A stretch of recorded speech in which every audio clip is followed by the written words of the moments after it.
오늘 말씀입니다. 오늘 말씀은 마가복음 12장 13절에서 17절입니다. 마가복음 12장 13절에서 17절. 제가 가진 성경은 신약 성경 75쪽입니다. 찾으신 줄 알고 교독하시겠습니다. 그들이 예수의 말씀을 책잡으려 하여 바리새인과 헤롯 땅 중에서 사람을 보내매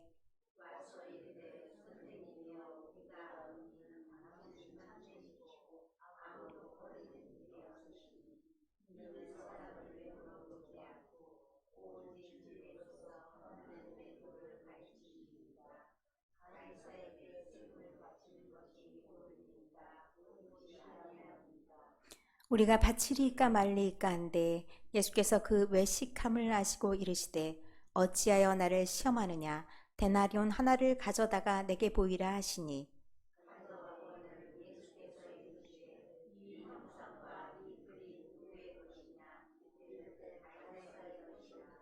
다 같이 읽겠습니다.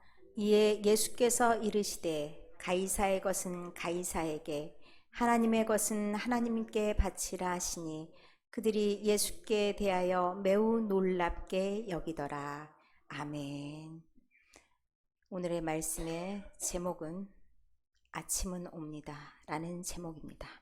이 아침이 어떤 의미인지는 여러분께서 아실 수 있으리라 생각을 합니다.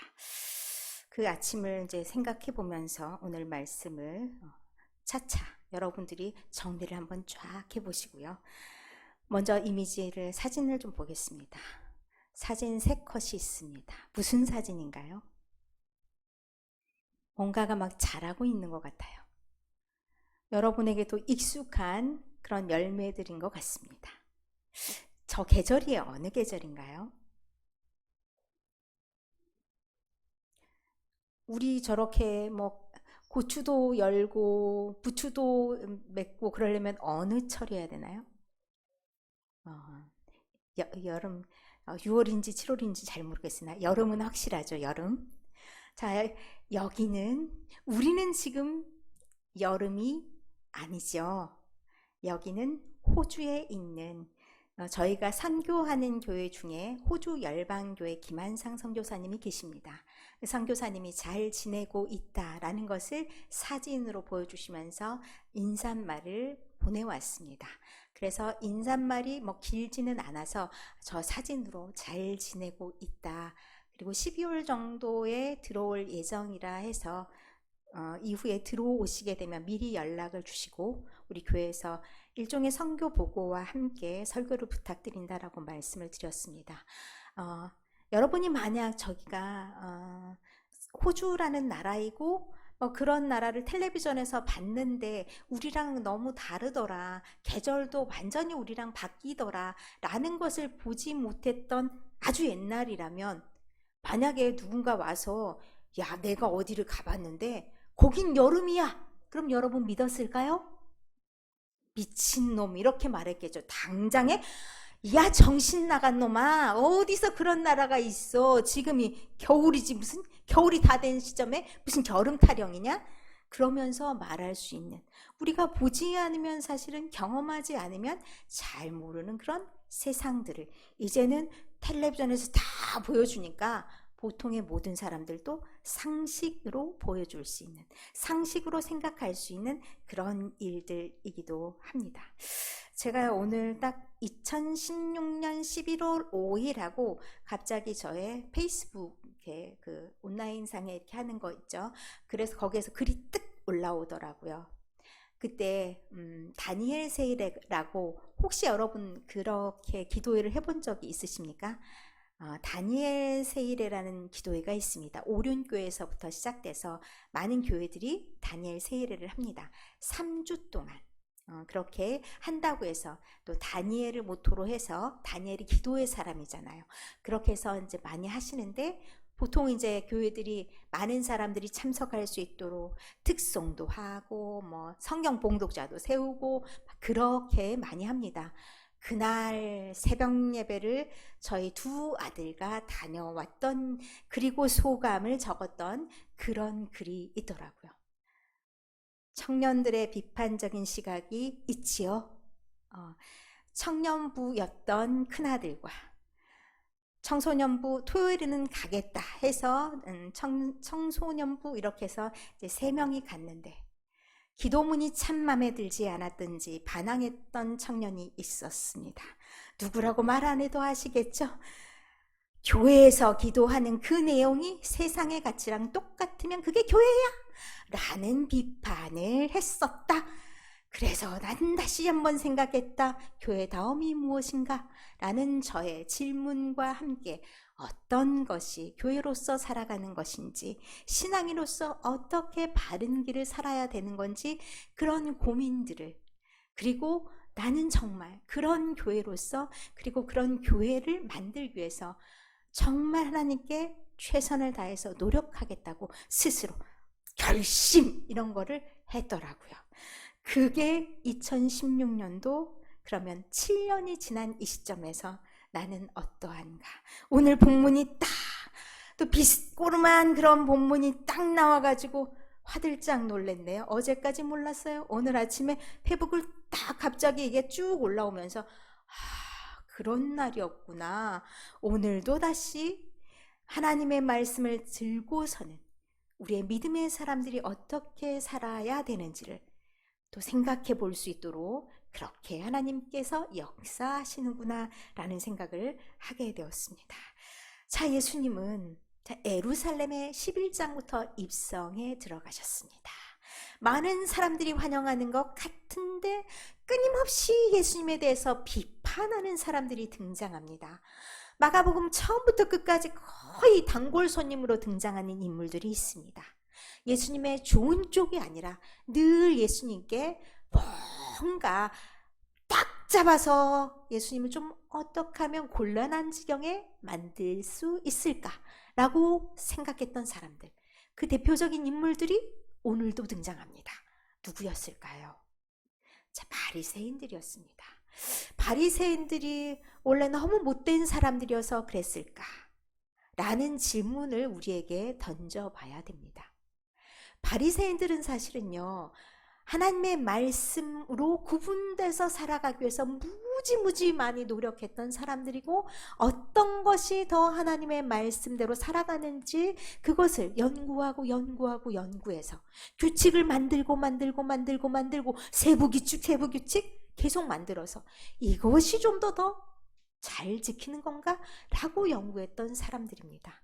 거기에는 달인들이라고 말할 수가 있습니다. 그런 그들이 왜 예수님에게는 이다지도 뭔가 못마땅해서 그런 맨날 어떻게 보면 해코지하는 역할들을 하게 되는가? 라는 질문들을 하게 됩니다. 그리고 오늘은 기가 막히게도 어울리지 않는 두 집단들이 나왔습니다. 바리새인들은 그렇게 종교적으로도 어떻게 하면 흠이 없을까? 그렇게 살아가는 사람들이 바리새인들이라면, 그리고 민족적인 측면에서도 어찌 보면 자기의 민족에 대해서 굉장히 자부심을 가지고 있는 사람들, 그런 사람들이라면 이 헤롯 땅이라고 하는 사람들은 정치적으로 조금 더 기득권을 가지고서 로마 편에 서서 이렇게 하는 사람들이기 때문에 전혀 어울릴 법한 사람들이 아닙니다. 그런데 이들이 같이 모여서 왔다라는 것은 뭔가 공통된 이익이 딱 하나는 있었다라는 얘기입니다. 그 공통된 이익이 딱 하나 있습니다. 뭘로 딱 뭉쳤냐면, 마음에 안 들어. 누가 마음에 안 들어요? 예수님이 마음에 안 들어요. 이쪽에서 봐서도 마음에 안 들어, 저쪽에서 봐서도 마음에 안 들어. 뭐가 마음에 안 드냐? 자기들이 옳다고 생각했던 그런 가치관에 대해서 늘 반대를 해요. 도대체 어쩌라고 라는 마음을 줄 정도로 반대. 어울려 다니는 사람들도 마음에 안 들어. 바리새인 마음에도 안 들어.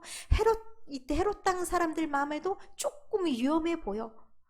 그래서 이들이 담합해서 같이 나오는 그런 모습이 오늘의 모습입니다. 이 사람들이 왜 이렇게 예수님을 싫어했냐면, 우리는 뭐 어떤 습관이 있냐면요, 자기가 옳다고 믿고 있는 그것들이 그냥 유지되는 걸 좋아합니다. 거기에 그게 좀 이상하진 않아? 너 잘못됐다고 생각해 본 적은 없어? 그러면 갑자기 세상이 무너집니다. 불안합니다. 그럼 어쩌라고? 우리 보고 어떻게 사라고? 이런 질문들을 하게 되면서 아주 불편한 마음들이 생기게 됩니다. 바리새인들이 끊임없이 예수님을 쫓아다니면서 그럼 당신 생각은, 선생님의 생각은 어떻습니까? 라고 물어보는 이유가 바로 거기에 있습니다. 그래서 그것이 좀 받아들일 만하면 어떻게 해보겠는데 너무 달라. 너무 다르고 그리고 자신들이 생각했던 거에 너무 거리가 있어요. 본인이 하나님의 아들이라고 하는데 자신들이 생각했던 하나님의 아들이라고 하는 것은 자기들을 뭔가 구원해 줄 만한 실질적인 좀 힘이 있고 정말 정치적인 힘도 있고 이런 사람이길 원했는데 그게 아니면서 전혀 다른 방법을 쓰면서 나의 길을 따르라라고 말하니 그 말을 따라줄 수 없을 것 같아. 그리고 헤롯 왕의 입장에서 봤을 때는 로마에 대해서도 그리 긍정적이지 않고 권력에 대해서도 그리 긍정적이지 않아요. 그들을 굉장히 나쁜 불온한 세력처럼 보는 것 같은 그런 불안한 마음이 늘 있어요. 왜냐하면 이 예수님이 친한 무리들이 봐보면요, 전혀 종교적으로도 깨끗해 보이지 않고 정치적으로도 밑바닥인 그런 사람들이어서 아무리 봐도 곱게 봐줄 만한, 그게 좀 따라가 줄 만한 그런 사람들이 전혀 아닙니다. 그런 사람들하고 버타여서 그런 사람들을 세워주다 보면, 이게 세워주다 보면 잘못하면 어떻게 되냐, 민중봉기라고 하죠. 그렇게 해서 나라를 어지럽게 하는 건 아닐까라는 불안감도 이들에게 늘 있었습니다. 그런데 또 말은 청산유수요. 뭔 기적도 되게 많이 막 베풀어 따르는 사람이 많아. 이게 얼마나 불안 요소입니까? 그러면 이게 지금 현재가 망해야 되고 마치 새로운 세계가 일어나야 될 것 같은 그런 불안한 분위기를 늘 풍기기 때문에 이들이 예수님에 대해서는 늘 저 속이 뭘까? 저희가 무엇일까? 뭘 하려고 하는 걸까? 라는 것을 속 시원하게 알고 싶다. 이런 마음들이 있습니다. 그들이 와서 예수님께 말합니다. 이 말을 들어보면 마치 예수님을 아주 존경해서 예수님이 답을 내려주면 모든 결정을 다 따를 것처럼 그렇게 말합니다. 선생님이요, 우리가 아는데 선생님이 정말 참되시고 아무것도 사람들의 막 시선이나 사람들에게 막 집중하거나 이런 거 전혀 없고 그냥 바르게 당신은 전혀 주의하지 않고 맞다고 생각하는 것을 말씀하시는 그런 분이십니다. 맞습니다. 그런데 그게 참된 말이 아니라 무엇인가를 겨냥하는 말입니다. 무엇을 겨냥하냐면 이제 질문 하나를 던질 거예요. 그 질문의 속에 있는 대로 정직하게 말해주세요. 그러다 보면 걸리겠죠. 그러다 보면 딱 걸릴 것 같으니 그렇게 훌륭하신 분이어서 우리가 당신의 말을 따르려고 하오니 진짜 우리에게 말씀하여 주옵소서. 우리가 그 말씀을 듣고 행할 수 있도록 진리로 우리를 가르쳐 주십시오 하면서 애매하게 걸릴 수 있는 어려운 질문 하나 던집니다. 우리가 세금을 내는 것이 맞습니까? 라는 질문입니다. 이 당시에 세금이 여러 가지 세금이 있는데 지금 딱 말하는 세금은 가이사에게 내는 세금, 로마 제국에 내는 세금 인두세라고 하는 겁니다. 사람의 머리수대로 내는 세금이죠. 남자는 14세, 여자는 12세가 돼서 65세까지 내는 세금입니다. 그 세금이 보통 사람들에게 부담이 되었을 수 있습니다. 그러나 이 세금은 누구나 다 내야 되는 그런 세금입니다. 그 세금 문제를 들고 나왔습니다. 만약에 예수님께서 이 세금을 내지 마 그러면 로마에 대해서 저항하는 것이 되기 때문에 정치적인 문제로 끌려가게 되어 있습니다. 그리고 이 세금을 내도 된다라고 말하면 또 그것도 문제가 됩니다. 왜냐하면 그 내는 내용에 뭔가가 있기 때문입니다. 자, 한번 말씀 한번 볼까요? 자, 이 사람들이 마음속에 꼭 가지고 있었던 문제들 중에서 세금 문제가 누가복음의 23장 말씀에도 등장합니다. 이 사람이 백성을 미혹한다. 이거는 양쪽에 다 해당하는 부분이고, 가이사에게 세금 바치는 것을 금한다라는 것은 자기들 마음대로 해석한 겁니다. 그것을 그대로 그냥 이해해서 그렇게 받아들여서 이제 여기다 유대인의 왕 쓰여갖고 정치적인 그런 죄도 지고 있고 종교적인 죄도 지었다라는 것을 나타내기 위해서 저런 제목을 덮어 씌우기 작전입니다. 그런데 이 인두세라는 것에 내는 그 돈이 뭐냐면 가이사가 그려져 있는 그런 데나리온입니다. 사진을 보여주실까요? 저게 남자 모습이 있죠. 가이사 아우구스트에서 가이사 황제를 나타내는 그런 세금인데, 저 세금에 이름이 있다고 합니다. 주인, 황제가 곧 주인이다라는 내용이 들어가 있습니다. 그러면 저것은 그렇게 그 돈을 통용한다고 생각했을 때 그 통용되는 돈 자체는 문제가 아닙니까? 문제가 될 수 있습니다. 그 다음에 이제 세금을 바치는 것이 옳으냐 옳지 않느냐의 문제를 딱 바로 들어가기 전에 예수님께서 이들에게 왜 나를 시험하냐 하면서 데나리온 하나를 가져오라고 말씀하십니다. 그리고 그 돈을 보시면서 이 형상, 저 사진이 누구야? 누구 얼굴이 저게 적혀 있냐? 이 글은 누구의 글이냐? 라는 것을 묻습니다. 그래서 그들이 오히려 생각할 수 있도록, 그들이 생각을 다시 한번 해보도록, 그리고 그들이 생활하는 것이 정말 옳은지에 대해서 스스로 질문할 수 있도록 만듭니다. 세금을 저 돈으로 냈다라는 것은 여러 가지 의미를 가질 수가 있습니다. 세금에 적혀 있는 그 돈, 그것을 네가 사용한다는 것은 너도 그것에 동의하면서 그런 마음으로 내느냐라는 질문을 하고 있는 겁니다. 그러면 그 당시에 어쩔 수 없이 세금을 내는 모든 사람들이 진짜 다 저것을 믿어서 냈나? 아니면 아닌가? 이런 질문까지도 다 해보게 만듭니다. 황제 티베리우스 신적인 아우구스투스의 존엄한 아들이란 말이 정확하게 저기에 적혀 있는 말이라고 합니다. 뒤에는 최고의 사제라는 말로 적혀 있고요. 그러면 뭐냐면 이것이 황제를 신격화한 내용입니다. 그러면 저 돈의 의미를 가지고 그것을 생각한다면 저 돈을 바치고 통용하고 이 모든 것이 문제가 될 수도 있는 그런 소지가 있습니다. 그런데 그것을 보고서 어떻게 하냐? 가이사의 것은 가이사에게, 하나님의 것은 하나님께 바치라 라는 기묘한 말씀을 던집니다. 그러면 어디까지가 가이사의 것이고 어디까지가 하나님의 것인지에 대한 질문 또한 하게 됩니다. 그리고 어디까지가 믿음의 사람으로서 행해야 되는 부분이고 어디까지가 안 되는 건가? 라는 질문도 하게 되어 있습니다. 세금을 내야 된다고 했던 사람들은 그러면 신성모독죄를 그들이 지고 있는 겁니까? 우상을 숭배하는 것들입니까? 아마도 그들은 그것에 대해서는 전혀 생각하지 못했을 겁니다. 우리는 세금을 내는 거다라고 생각했는데 그것마저도 다시 한번 생각해 봐야 된다. 그것이 단순한 세금을 내는 거냐? 너는 신앙의 양심으로 문제가 없는 거냐? 이 땅에서 사는 것이 어디까지 신앙으로 허용이 되는 거냐? 라는 질문을 하게 됩니다.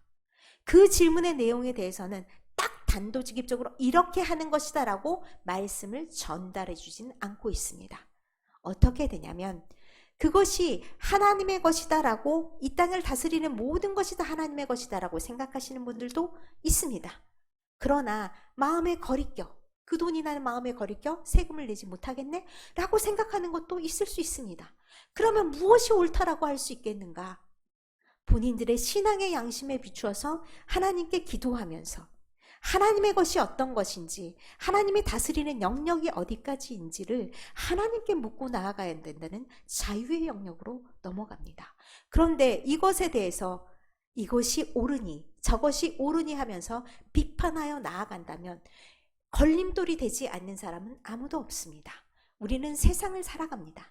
극단적인 잘못을 해서는 안 되죠. 그리고 우리가 이 땅에 살아가면서 우리가 또한 최소한의 의무를 져야 되는 부분들도 있습니다. 그럴 때 우리가 어디까지가 하나님의 뜻인지를 알고 지나가는 것도 매우 중요합니다. 그리고 가이사의 것을 얘기하면서 다음에 반드시 하나님의 것을 얘기한 이유가 있습니다. 우리는 이 땅에서의 지배를 받지만 이 땅에서의 지배는 한계가 있습니다. 이 땅이 영원한 것은 아닙니다. 이 땅의 지배도 한계가 있고 그때까지 로마가 계속 다스리는 그런 나라들도 아니고 어느 정권이 계속 다스리는 그런 나라도 아닙니다.